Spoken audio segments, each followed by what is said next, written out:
저희가 앞서 신명기 6장 앞부분을 살펴보면서 하나님이 주신 규례와 율법 그리고 절기를 지키는 일은 이스라엘이 가나안 땅에 들어가지 않고서는 온전한 의미를 가지기 어렵다라고 이야기를 했습니다. 그래서 하나님이 이스라엘을 위해서 가나안 땅을 준비해 놓으셨습니다.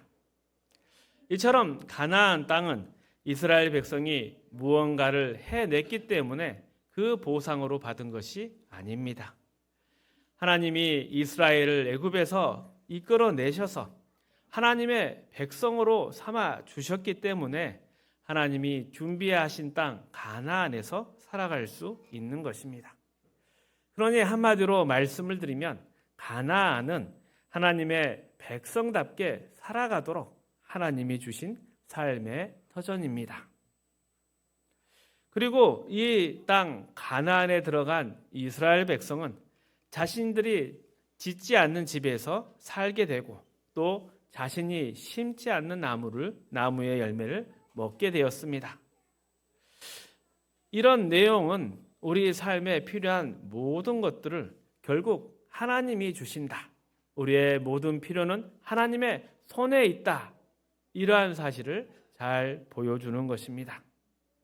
그리고 더 나아가서 우리가 사람이 살아가는 이유는 먹고 마시고 입는 것을 위해서 사는 것이 아니라 그보다 더 앞서 그리고 더 중요하게 여길 것은 과연 하나님의 자녀답게 살아야 하는가?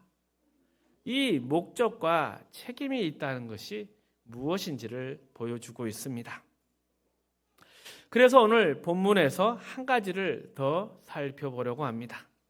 본문의 첫 시작은 이렇습니다. 너희가 마사에서 시험한 것 같이 너희의 하나님 여호와를 시험하지 말라. 하나님을 시험하지 말라. 언뜻 보면 경고 같습니다. 아니 어떻게 하나님을 시험한다 말인가. 하지만 그 안에는 좀 더 깊고 중요한 의미가 담겨 있습니다. 하나님을 시험하지 말라 이 말씀을 계속 반복해서 권면하십니다. 그 이유가 무엇인지를 살펴보려고 합니다.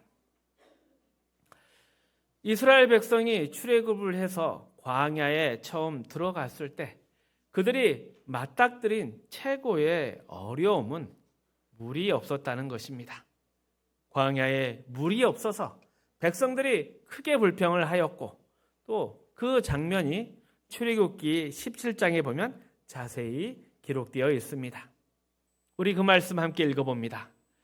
이스라엘 자손이 온 회중이 여호와의 명령대로 신광야에서 떠나 그 노종대로 행하여 르비딤에 장막을 쳤으나 백성이 마실 물이 없는지라. 백성이 모세와 다투어 이르되 우리에게 물을 주어 마시게 하라. 모세가 그들에게 이르되 너희가 어찌하여 나와 다투느냐? 너희가 어찌하여 여호와를 시험하느냐? 거기서 백성이 목이 말라 물을 찾으매 그들이 모세에게 대하여 원망하여 이르되 당신이 어찌하여 우리를 애굽에서 인도에 내어서 우리와 우리 자녀와 우리 가축이 목말라 죽게 하느냐? 이스라엘이 불평을 합니다. 아니 모세 당신이 우리를 이 광야까지 이끌어내서 다 목말라 죽게 하느냐? 마사에서 하나님을 시험했다. 이 말씀은 그냥 하나님의 능력을 시험했다, 의심했다 이런 것이 아닙니다. 하나님이 우리에게 필요한 것을 주실 수 있는가? 우리를 부르신 하나님은 과연 전능하신 분인가? 이런 의심의 수준이 아니었습니다. 더 근본적으로 이스라엘에게는 문제가 있었는데 그것이 무엇이냐면 왜 하나님께서 이스라엘 백성을 부르셨는가? 왜 우리를 부르셨는가? 그 이유에 대해서는 하나도 생각해 보지도 못했고 이해해 보지도 못했다는 것입니다. 스스로에게 물어보십시오. 하나님이 왜 나를 구원하셨을까? 하나님이 왜 나를 자녀라 부르시는가? 하나님의 부르심에는 그저 먹고 마시고 입는 문제를 해결해 주는데 목적이 있지 않습니다. 그러니 가나안 땅을 주신 것도 이스라엘의 어떤 공로에 대한 보상이나 어떤 필요에 대한 공급이기보다는 하나님의 백성으로 거룩하게 살도록 하시기 위함이었습니다. 그래서 하나님은 거듭 이스라엘에게 거룩하게 사는 일, 너희가 거룩하게 사는 일, 여기에 집중해야 한다고 말씀하셨습니다. 그렇다면 그 밖에 필요는 어떻게 합니까? 우리가 여기서 굶어 죽고 목말라 죽지 않겠습니까? 그런데 하나님은 거기에 대해서 그 모든 것은 내가 직접 전부 책임지신다 하십니다. 그러니 너희가 붙들어야 할 문제는 바로 거룩하게 사는 것이다. 그런데 이런 하나님의 말씀, 그 약속을 성경 가운데 애국과 가나안의 삶을 비교해보면 분명하게 이해가 됩니다. 이스라엘이 애굽에 살 때는 어땠습니까? 죄와 사망의 노예였습니다. 그들은 자유가 없었습니다. 죄를 지을 수밖에 없었습니다. 그러나 이제 가나안 땅에 왔습니다. 이 가나안 땅, 종이나 그런 노예의 자리가 아니라 그들에게 자유의 땅이며 그곳에서 그들은 의와 진리와 거룩함으로 새 생명을 누리고 살아갈 수 있게 되었습니다. 그러니 이 땅, 가나안은 하나님의 나라이고 그곳에 부름받은 삶의 중심은 늘 하나님의 자녀답게 살고 있는가? 여기에 있는 것입니다. 그런데 이스라엘이 도통 이 점을 이해하지 못했습니다. 그저 광야에서는 물이 없다, 먹을 것이 없다, 항상 불평을 했습니다. 당신이 어찌하여 우리를 애굽에서 불러내어 우리와 우리 자녀와 우리 가축을 목말라 죽게 하느냐. 참 모세도 이 불평 가운데 피곤했을 것입니다. 그리고 이런 불평이 바로 마사에서 하나님을 시험한 사건입니다. 이스라엘은 하나님이 왜 그들을 애굽에서 불러내셨는지 그 부르심의 뜻에 대한 생각은 하나도 없고 그저 매일매일 먹고 마시는 문제만 바라봤습니다. 참 안타깝죠. 그래서 신명기 6장에는 모세를 통해서 주시는 하나님의 권면이 있습니다. 그 권면은 무엇이냐? 바로 하나님이 너희에게 한 일들을 기억하라는 것입니다. 어떻게 우리를 부르셨고 또 지금까지 어떤 은혜로 너희를 돌보셨는가? 너희의 인생길을 돌아보라. 신명기 6장 20절 21절 말씀 함께 읽습니다. 후일에 내 아들이 내게 묻기를 우리 하나님 여호와께서 명령하신 증거와 규례와 법도가 무슨 뜻이냐 하거든 너는 내 아들에게 이르기를 우리가 옛적에 애굽에서 바로의 종이 되었더니 여호와께서 권능의 손으로 우리를 애굽에서 인도하여 내셨나니. 이스라엘 백성은 하나님을 믿는 이유, 따르는 이유를 나와 내 자손이 이 땅에서 배부르고 등 따숩게 사는 것이다. 이런 복을 누리는 것이다 라고 생각했습니다. 잘 살고 부족함 없이 남들 앞에 떵떵거리며 사는 것, 그것을 하나님의 인도하심이라 생각했습니다. 그러나 신명기 말씀이 가르치려 하는 것은 하나님이 우리를 부르신 목적은 이 세상에 복을 주시기 위한 것이 아니라 의와 진리와 거룩함으로 살아가는 하나님의 자녀답게 살도록 하기 위한 것이다 말씀하고 있습니다. 이 사실은 신명기 6장 20절의 질문 앞에서 더 분명해집니다. 자녀가 어느 날 부모에게 묻습니다. 우리 하나님 여호와께서 명하신 이 증거와 규례와 법도를 지키는 것, 그것이 무슨 의미가 있습니까? 이러한 자녀의 질문은 우리의 삶이 평안할 때도 또 삶이 매우 힘들고 어려울 때도 찾아올 수가 있습니다. 아니, 지금 우리에게 부족한 것이 없는데 굳이 왜 교회에 나가고 기도를 하겠습니까? 이렇게 물을 수도 있고, 삶이 정말 가난해서 먹고 살 것이 없는데 왜 헌금 드리고 시간 써서 봉사하고 그렇게 교회에 힘을 쓰냐? 그렇게 물어볼 수도 있습니다. 이 두 가지의 경우에 있어서 부모의 대답은 하나이어야 합니다. 우리가 이 말씀을 지키고 사는 것은 그저 이 땅에서 잘 먹고 잘 살기 위해서가 아니라 하나님이 우리를 죄와 사망에서 건지셨고 의롭고 거룩하게 살도록 하나님의 자녀로 삼아주셨다. 그리고 우리가 누리는 기쁨이라는 것은 이 눈에 보이는 세상과 물질이 아니라 하나님 안에서 누리는 믿음과 거룩한 삶에 있단다. 이렇게 대답할 수 있어 합니다. 이것을 신명기 6장 24절은 이렇게 표현합니다. 함께 읽어봅니다. 여호와께서 우리에게 이 모든 규례를 지키라 명령하셨으니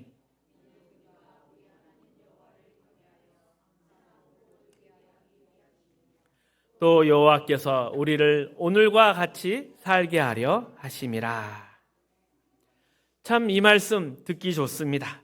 가나안에서 물질적으로 풍요하게 살겠다, 이런 약속처럼 들리지만 하나님이 정말 주시고자 하는 메시지는 하나님만이 우리의 생사와 삶을 주관하는 모든 복을 베푸시는 분이라는 그 사실입니다.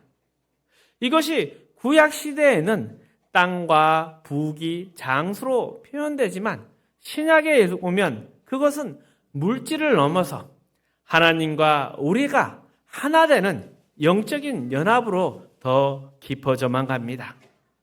그러니 부모는 부지런히 자녀에게 가르쳐야 합니다. 오늘 내가 너에게 명하는 이 말씀을 너는 마음에 새기고 내 자녀에게 부지런히 가르치라.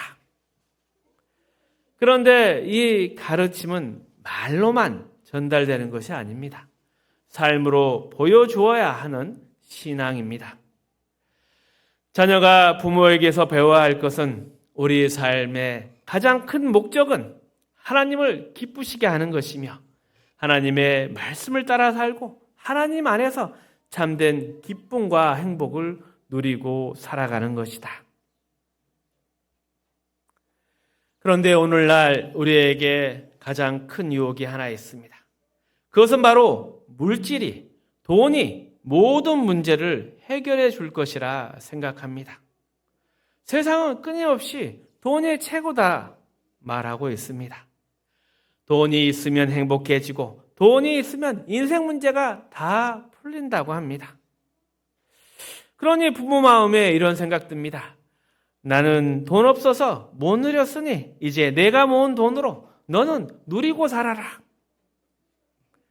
그러나 돈은 인생의 갈증을 해결해 주지 못합니다. 오히려 더 큰 욕심을 만들어낼 때가 많습니다. 자녀에게 더 큰 집, 더 좋은 차, 더 편한 삶 살라고 돈을 주었는데 그러다 자녀가 돈이 떨어지면 부모에게 와서 다시금 손을 벌리고 있습니다. 얼마나 안타까운 현실입니까?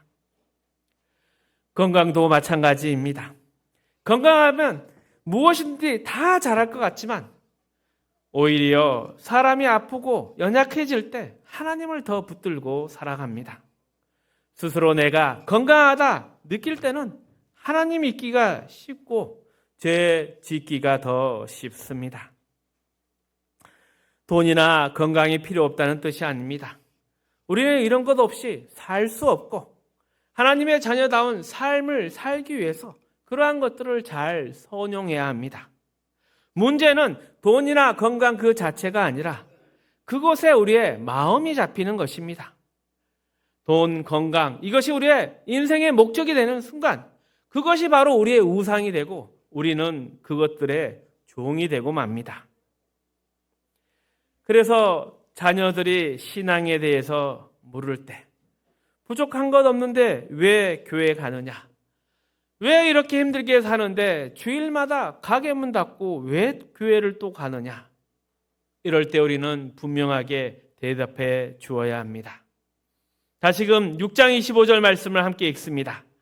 우리가 그 명령하신 대로 이 모든 명령을 우리 하나님 여호와 앞에서 삼가 지키면 그것이 곧 우리의 의로움이니라 할지니라. 아멘. 우리의 의로움. 의로움이라는 것이 무엇입니까? 로마서 3장에 보면 이제 율법에 하나님의 한 의가 나타났으니 예수 그리스도를 믿음으로 말미암아 모든 믿는 자에게 미치는 하나님의 의인이 차별이 없느니라. 여기서 말하는 하나님의 의, 하나님의 의로우심은 하나님이 어떤 분이신지를 보여주는 것입니다. 하나님은 죄를 지은 인간을 심판하신 분으로만 나타나지 않으셨습니다. 오히려 불쌍히 여기시고 우리를 자녀로 삼아주시기 위해서 은혜와 긍휼을 베푸셨습니다. 독생자 예수를 십자가에 내어주셨습니다. 이것이 하나님의 하나님다우십니다. 이것이 바로 하나님의 의로우심입니다. 그렇다면 함께 읽은 말씀에서 우리의 의로움은 무엇일까요? 그것은 하나님을 믿는 사람다운 모습, 바로 하나님의 자녀다움입니다. 왜 주의를 지키는가? 왜 헌금을 내는가? 왜 봉사를 하는가? 이런 것에 대해서 물을 때 우리는 하나님의 자녀이기에 하나님의 자녀답게 순종하며 의와 진리와 거룩함을 따라 살려고 한다. 이런 대답이 나와야 합니다. 그리고 이 대답은 돈이나 세상이 내 삶을 지배하지 않는다. 이런 고백을 담고 있습니다. 물질이나 돈은 삶을 위한 수단일 뿐 우리의 목적도 아니고 우리 삶의 유일한 해결책도 아닙니다. 우리에게 필요한 것은 이 세상 너머를 보는 눈, 물질을 넘어 영혼을 바라보는 눈, 이런 것들이, 이런 안목이 필요합니다. 만약 이러한 안목이나 지혜가 우리의 삶 속에서 보이지 않으면 자녀들은 부모의 말을 믿지 않습니다. 아무리 많은 말을 하고 아무리 뭘 주면서 이야기를 해도 교회에 나오지 않습니다. 성경에도 그런 똑같은 일이 있었습니다. 여호수아의 인도로 가나안에 들어간 이스라엘은 가나안 땅에 자리를 잡았습니다. 그러나 여호수아와 그 세대가 세상을 떠난 뒤에는 다음 세대는 하나님을 알지 못하게 되었습니다. 왜 그렇게 되었을까요? 그것은 부모 세대가 분명히 하나님에 대해서 가르쳤지만 말로만 했지 삶으로는 보여주지 않았기 때문입니다. 그들은 가나안 족속을 완전히 몰아내라 이 명령에 불순종했고 그들의 풍습에 관심 가지다가 점점 그들과 하나가 되어 왔습니다. 그래서 하나님 백성이라는 정체성을 잃어버렸고 그 모습, 그 흐트러진 대로 다음 세대에 전해졌습니다. 이 말씀 앞에서 우리도 돌아봐야 합니다. 지금 우리가 누구 앞에 서 있습니까? 우리는 이웃 앞에, 내 자식들 앞에 서 있습니다. 그리고 그들이 똑똑히 우리의 삶을 보고 있습니다. 그들 앞에 과연 여러분은 하나님의 자녀답게 서 있습니까? 자녀가 어떤 모습을 보고 하나님의 자녀다운 신앙의 삶, 그 부모를 존경하게 될까요? 우리의 교회도 마찬가지입니다. 교회가 세상 앞에 선다. 이 말은 교회가 규모가 크고 명성이 있고 헌금 많이 하고 이런 것이 아닙니다. 교회는 무엇보다도 성도 각자가 이웃과 자녀 앞에서 부끄럽게 살지 않도록 하나님의 자녀답게 살아가도록 지도해야 하고 실천하도록 권면해야 합니다. 그것이 바로 교회의 가장 큰 역할입니다. 물론 우리가 이런 신앙의 책임을 다했다고 해서 자녀들이 반드시 따라온다는 보장은 없습니다. 그러나 우리가 해야 할 최선은 분명합니다. 하나님의 자녀답게 살아가야 합니다. 그리고 이러한 영적인 싸움은 먼 곳에서 벌어지는 일이 아니라 바로 가장 가까운 내 가정에서부터 시작되는 것입니다. 부부가 20년, 30년을 살았는데 하나 되지 못합니다. 집에 가도 아무 말이 없습니다. 자녀와 점점 크면서 대화가 사라집니다. 무슨 일이 일어나고 있는 것입니까? 또 우리의 이웃 앞에서 늘 아침마다 쓰레기를 여기 버리니 저기 버리니 싸우고 있습니다.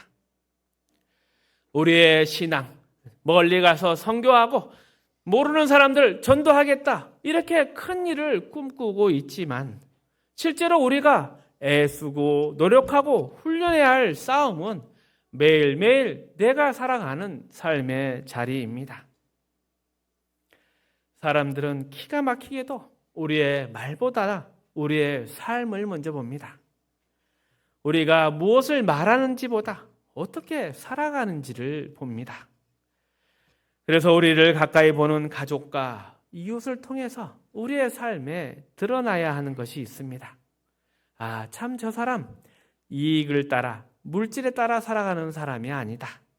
참 저 사람은 다른 뭔가가 있어. 저 사람 같으면 함께 내가 살아보고 싶다. 아, 저 사람은 이 세상 것 바라보는 것이 아니라 영원한 것을 바라보며 살아가는 하나님의 사람이구나.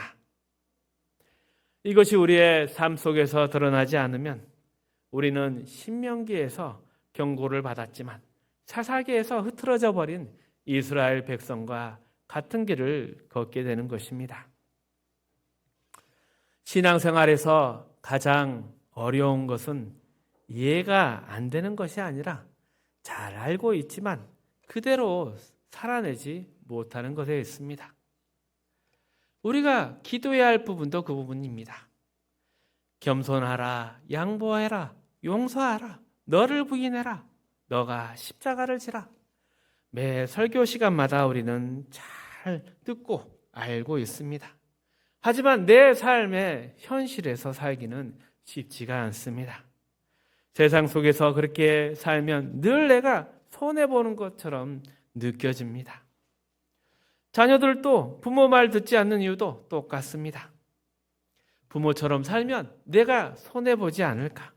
부모도 그 말대로 살지 않는데 나라고 별 수 있어? 하며 타협하고 점점 따라갑니다. 이처럼 부모가 하나님보다 돈을 더 두려워하고 세상을 더 사랑하면 자녀들도 똑같은 길을 갑니다. 아무리 좋은 말해도 삶이 그렇지 않으면 설득력이 없습니다. 그리고 이러한 신앙의 평가는 교회나 가정 안에서만 이루어지지 않습니다.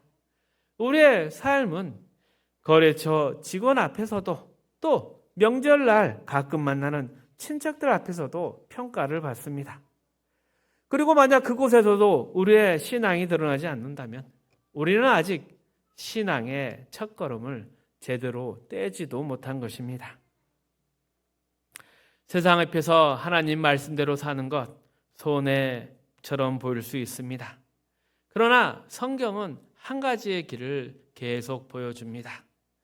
바로 주님이 걸어가신 십자가의 길입니다. 한 알의 밀알이 땅에 떨어져 썩어야 많은 열매를 맺듯이 그 십자가의 길이 우리에게 생명과 많은 열매, 풍성한 기쁨과 영원한 생명을 줄 것입니다. 그리고 이 십자가의 길, 누가 대신 갈 수 있는 길이 아닙니다. 우리가 직접 삶에서 살아내야 합니다.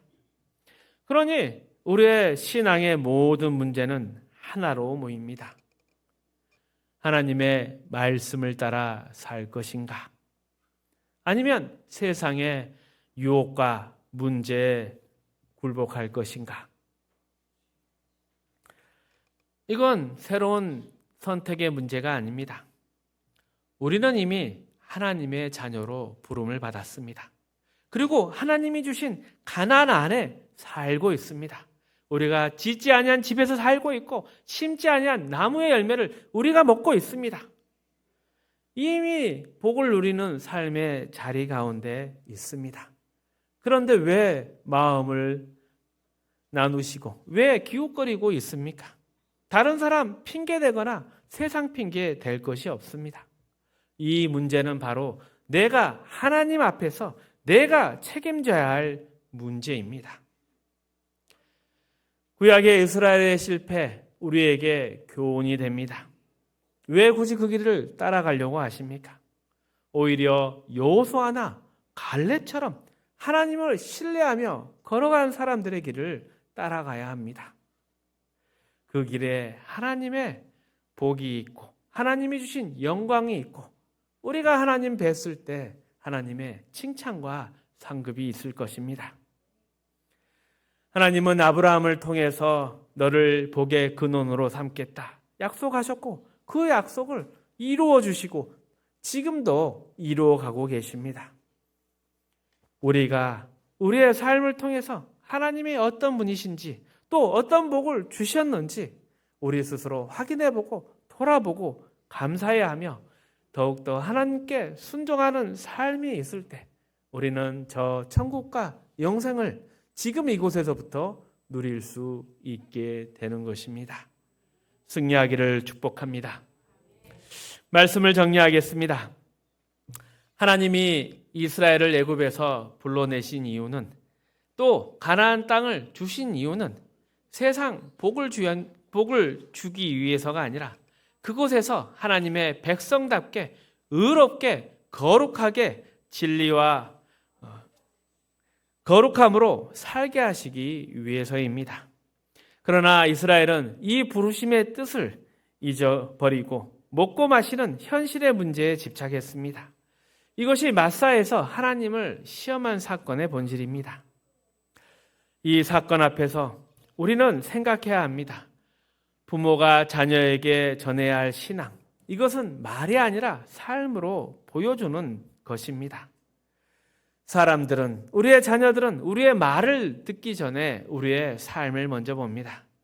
우리의 삶에서 하나님을 높여드리는 것, 하나님을 최우선으로 삼는 모습이 있을 때 자녀와 이웃은 신앙의 의미를 이해하게 될 것입니다. 신앙의 어려움, 모르는 것이 아닙니다. 어려운 것은 알고 있는 말씀을 살아내지 못하는 데 있습니다. 세상 그렇게 살면 손해볼 것 같이 보이기 때문입니다. 하지만 성경은 십자가의 길을 제시합니다. 하나님을 신뢰하며 주님이 걸어가신 그 길을 걸을 때 우리의 삶을 통해서 하나님의 영광이 드러나고 이 땅이 하나님 나라로 바뀌어갈 것입니다. 승리하시기를 축복합니다.